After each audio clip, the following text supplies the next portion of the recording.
A few days after I posted it, we got a 30-day booking, and then like 2 days after that 30-day booking, a 6-month booking. And the payout for that, the same day she decided to take it, was 24 grand.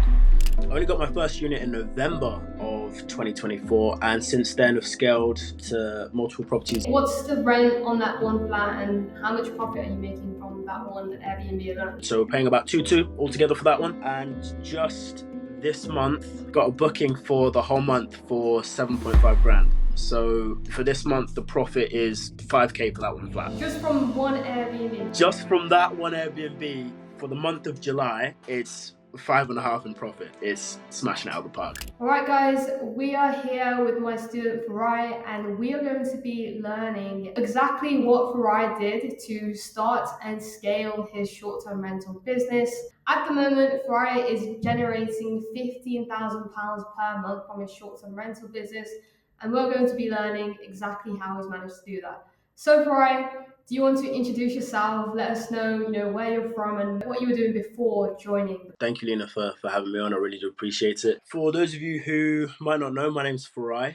I'm 25 years old, and I started my business back in April 2024. I only got my first unit in November of 2024, and since then have scaled to multiple properties in London and Oxford, and then also started a deal sourcing company as well with my partner Andrea. Really happy to be on and have a chat about how everything's going. Amazing, Farai. So, what made you look into starting an Airbnb or short-term rental business in the first place? A couple of things. So, on my side, I've always been somebody who has wanted to start a business. I've always been somebody who wanted to have freedom on my own terms. And I remember I was in uni, I'd started a dropshipping business. When I was in school, I was selling sweets, what every teenager, what every kid does. I looked into social media marketing, got a certification in that, and I've always been entrepreneurial in wanting to have my own thing. Then my partner Andrea, some of you guys may know, was speaking to me about it, telling me about how all of this sort of works.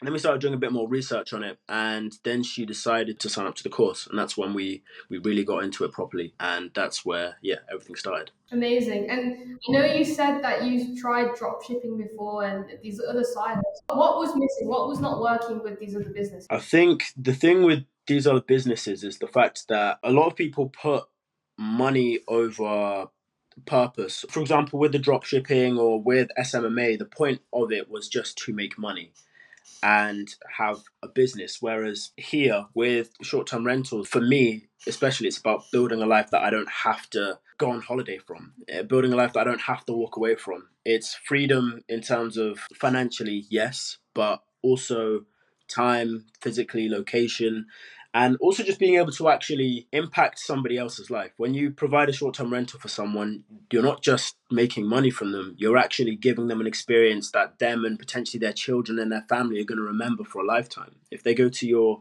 rental in a city and it's their first time visiting the UK, for example, and they have an amazing time, and you do everything you can for them, well, then you've just changed their life. You've changed their perception of your city or where you are. And I think that's really valuable. And that's what makes me feel great about doing what I'm doing.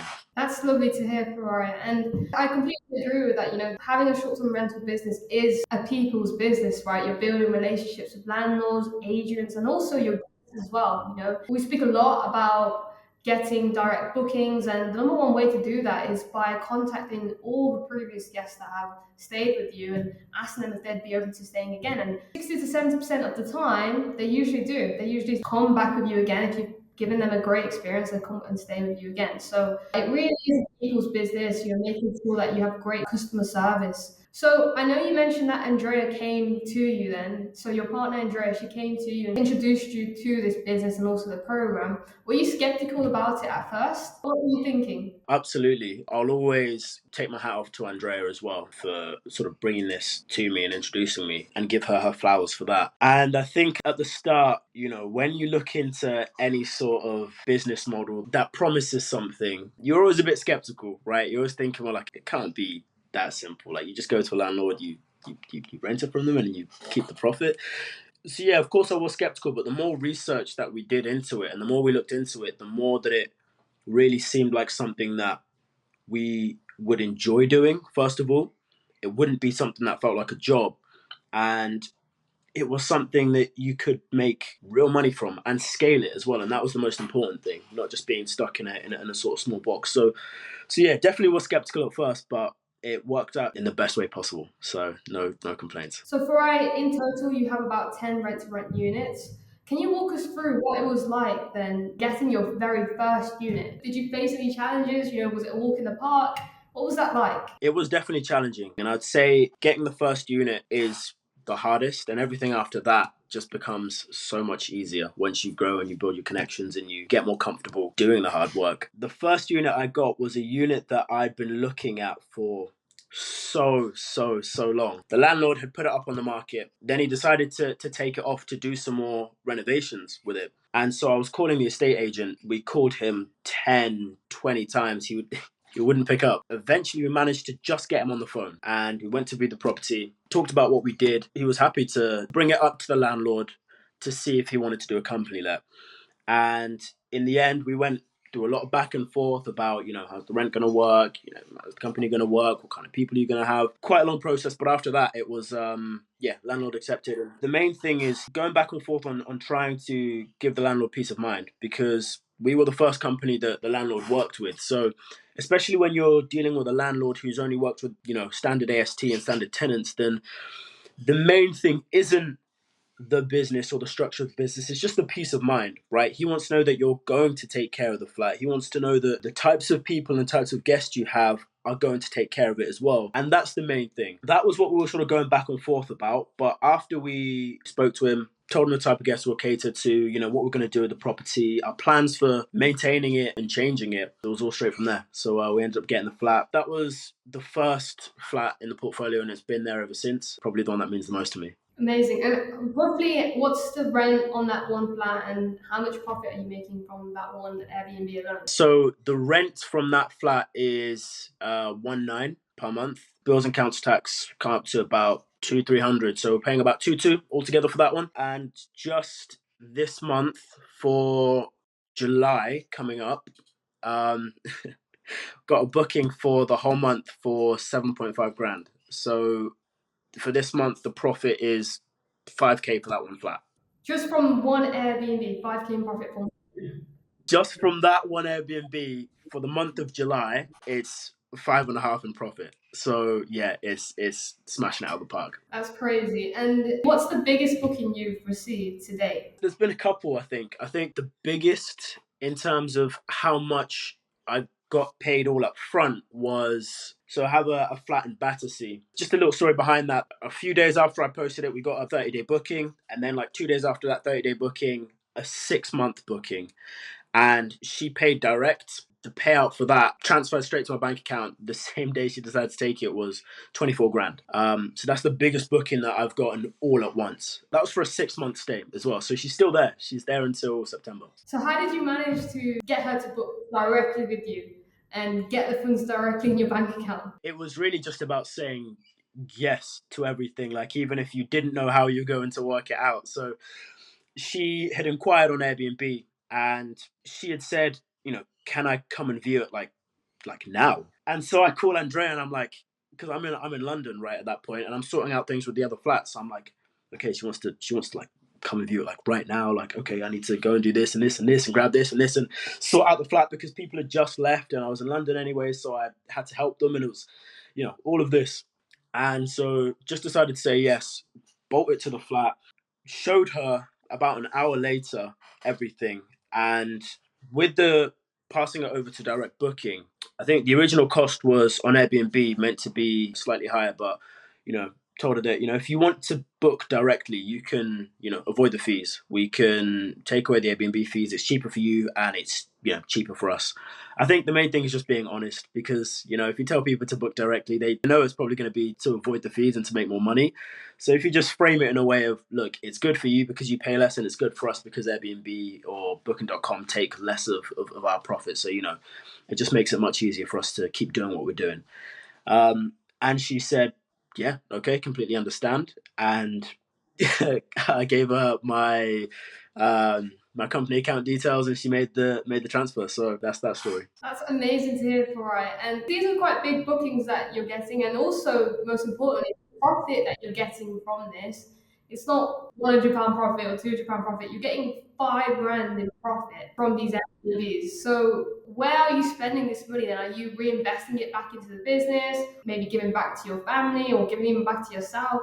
We mainly just reinvest it all into getting more flats. I never came from money. I grew up, family didn't have money. And when you see numbers like that in your bank account, numbers that you haven't seen before, you're getting paid more in a month than potentially you would have in a year, right? And when you see that money, you think, what am I going to spend it on? No, that Range Rover looks nice. That that car looks nice. Those shoes look nice, right? But it's really about how can you use the money that you have to make more money? That's the key that you really have to think about. And so all of the profits we get, I don't spend on anything. I don't pay myself. I don't buy things. I keep the money and we use it to refurbish. We use it to cover all the costs. We use it to get more properties in key locations. So for example, the profit that we got from that Battersea flat, I used it to get a flat right, like smack bang in the city centre of Oxford.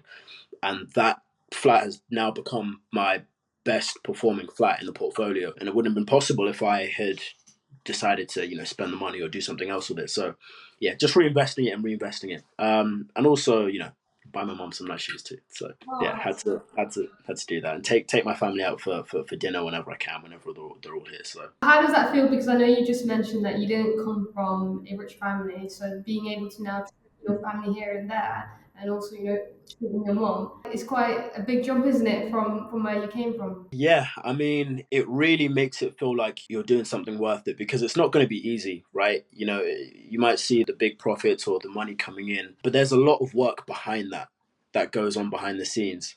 And all of that work, all of the rejections, all of the things that happened in the past make it so worth it to be able to treat the people that are closest to you, the people who have given you the opportunity to do the things that you do and to give back to them. That's what I do it for. Not really for myself. I don't need. I like the time. I like the freedom to be able to go wherever I want, whenever I want, essentially. But it's not the money for me. It's being able to give back to the people around me. And just out of curiosity, were you working a full-time job before? Yeah, I was. I was working a full time job. I was working in tech sales in London, which was, intense, very quota driven, very intense. The money was good, but it just wasn't what I wanted to do for the next 40 years. And I really made a split decision, and it turned out for the absolute best. But I decided to quit my job before I got my first unit. The month after I quit my job, I got the first unit and I haven't looked back since. I knew that it would work. Everyone was telling me, don't quit, don't do this, don't do this. But in my head, I knew that it would work. And so I decided to quit and I went, 100%. Every day I was calling landlords, every day I was calling estate agents, going on viewings until that one said yes. And then the next one, then the next one, then the next one. So I did work a 9 to 5 and it's so nice to not have to do that anymore. If you don't mind me asking, working a tech sales job in London, you would have been making quite a good amount. If you don't mind me asking, how much were you making at that time when you were working a full-time job? Yeah, about 6 grand a month. Would you say you've replaced that income Yeah, easily. just through getting all these Airbnbs? Okay. I know you mentioned, of course, when it comes to money, it doesn't mean that much to you, but what means the most to you is being able to do whatever you want, whenever you want. And is that something that you have? And if it is, can you give an example of when you've really felt like I've really done it, I'm really able to be wherever I want, whenever I want? Well, there's a few. So, I mean, Andrea and I decided to just go on holiday. We went hiking in Portugal for a week, and then we spent some time in Paris the next week, like back to back. And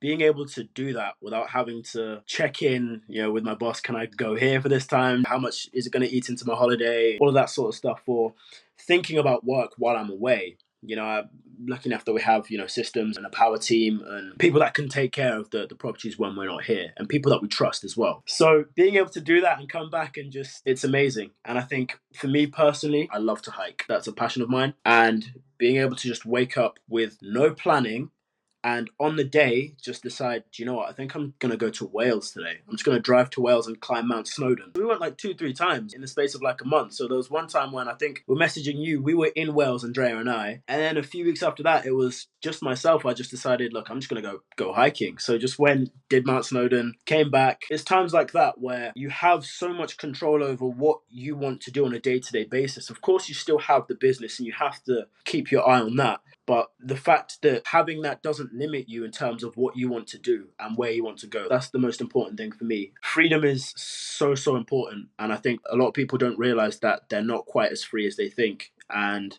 the only way that you can really build freedom is by doing something for yourself. That's really it. You can make 500 grand a year, but if you're working a job for somebody else, you're not really free. I completely agree with that, Farai. And while you were out on these trips in Portugal, Paris, I'm assuming that your business was still running for you? Yeah. So I think getting a cleaning team that you trust is the most important thing. They're your eyes and your ears whenever they're there. They're going to tell you everything that's going on, if anything's missing, what the guests left it like. Having maintenance people, plumbers, electricians, people that you can call on if there's anything that happens. And also just making sure that everything's systemized. If that's maybe if you have a VA or if you have a management team, or maybe that's just automatic message templates on booking.com and Airbnb so that you don't have to be on your phone all the time and being able to disconnect from that.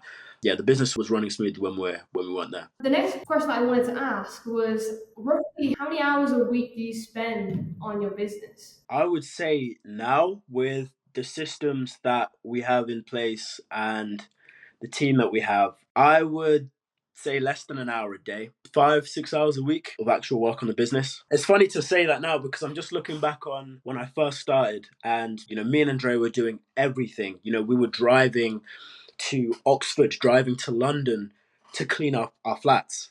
Right? We were doing everything that needed to be done, but now it's like we've got so much time because of the systems and because of the team that we've put in place. So, yeah, truly, truly blessed and truly grateful and really appreciative to the course as well. That's crazy. You're working less than an hour a day and you're making 15K per month. I'm assuming that you're probably going to use this time now to get more units, build more relationships with landlords and agents to scale. Yeah, absolutely. We're looking at a couple of larger projects, i.e., blocks of apartments, sort of consolidating the areas that we're working in now. I think when you find a good area, then you really want to sort of build in that and become known in that area. And that's sort of the point that we're at now, where in the area that we're working with, agents are very familiar with us. So really just trying to build that there. And also, again, on the deal sourcing side of the business. So yeah, helping other people start their own rent-to-rent journey. That's awesome. And what part of the program would you say helped you the most? Having a community where you've got people supporting each other, the weekly mindset calls as well on the course, and yeah, just having a community where people are all trying to achieve the same thing as you. You're like-minded people, and that pushes you to be better and do better. So I say that's the most helpful thing. The support in the actual Discord community between all of the people in the actual course is so, so nice as well. You've got everybody bigging everybody up. You've got everybody supporting each other. You've got everybody,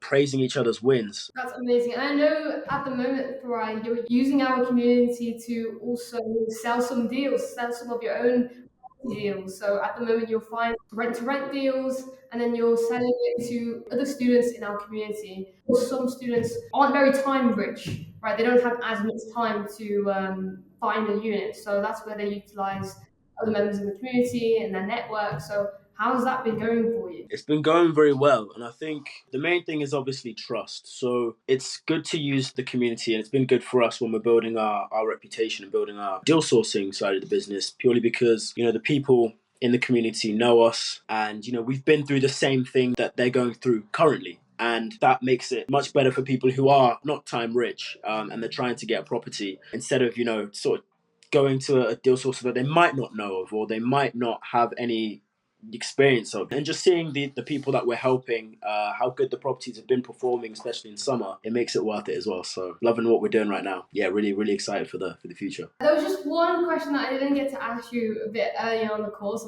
and that was, I know you mentioned that you got your first unit in November 2024, and now we are in the middle of June, and you mentioned that you now have 5 units. So how did you manage to scale from 1 to 5? What was that like? A mixture of networking, building relationships, and hard work. So I think it's very easy for people to sort of just rest when they get the first one. But I know for me, once I got the first one, it was sort of like, okay, what's next? Where's the next one? Where's the next one? And we're very fortunate that we were able to build a really good relationship with the agent who was actually director of the estate agents where we got the first property. He knew how we worked. He knew the nice refurbishment we did on the property as well, paying rent on time, all that sort of stuff. So when properties did become available, he would, come to us first and say, we've got this property, the landlord's fine with the company let, would you guys like to take it on? So that was how a couple of them happened. And then the rest of them, again, just the old school way of you're just on open rent. The two in London that I have, they were through open rent, just the old school way. That's how we've been doing it for the last few months. That's amazing. So would you say that, there are agents out there are landlords out there that would be open to someone wanting to? No, exactly. I think it's just a misconception, and it's just based on, again, the fact that a lot of times you haven't looked hard enough. You've heard 10 people say no, and it's like, well, there's no landlords out there who want to sublease. There absolutely are landlords out there who want to sublease. There absolutely are agents who are happy with working with companies. But the caveat is that you have to be persistent. But once you have found one and you build a good relationship with them, then it's so much easier. You have to be open to using both avenues. So going direct to landlord on Open Rent, Gumtree, Facebook Marketplace, Spare Room, and also speaking to agents, through Rightmove, Zoopla, all of those sort of property pages. But there absolutely are landlords and there absolutely are agents who will work with companies. And that's the one thing that you got to keep in mind. It will happen for you. Like I said, the only thing that's separating you from success is just your persistence and your mindset. That's it. I really love what you mentioned there, Farai, because mindset goes such a long way. And if you believe that landlords won't give you properties to sublease, then you're probably right? But if you believe they will, then you're also right. Or literally what you believe. So I really like how you mentioned that, Farai. Last question then. What would you say to someone that's on the fence of joining this program? It's the same thing that I would say to myself a year and a half ago. What if it works out better than you could ever imagine? A lot of the times people will say, okay, but what if it doesn't work? Or, what if I spend this money on the course? Or what if I do this? Or what if I start the business and I lose this money? Okay, but what if you start the business and you make more money than you ever have in your life? What if you start the business and you change your own life? What if you start the business and you're able to give your family everything that you dreamed of, or your children everything that you couldn't have when you were younger? And the truth is that just taking that first step puts you ahead of 99% of other people who are going to remain sat on the fence and just doing the research every day and dreaming about a different life. But you can be proud of yourself if you just take the first step. That's it. Just be proud of yourself, back yourself. I don't know what you believe, regardless of what religion or no religion, whatever you believe, but there is a path for you. There is a plan for you specifically. Just dip your toe in and see what happens. That's going to inspire me. That was lovely, Farai. Thank you so much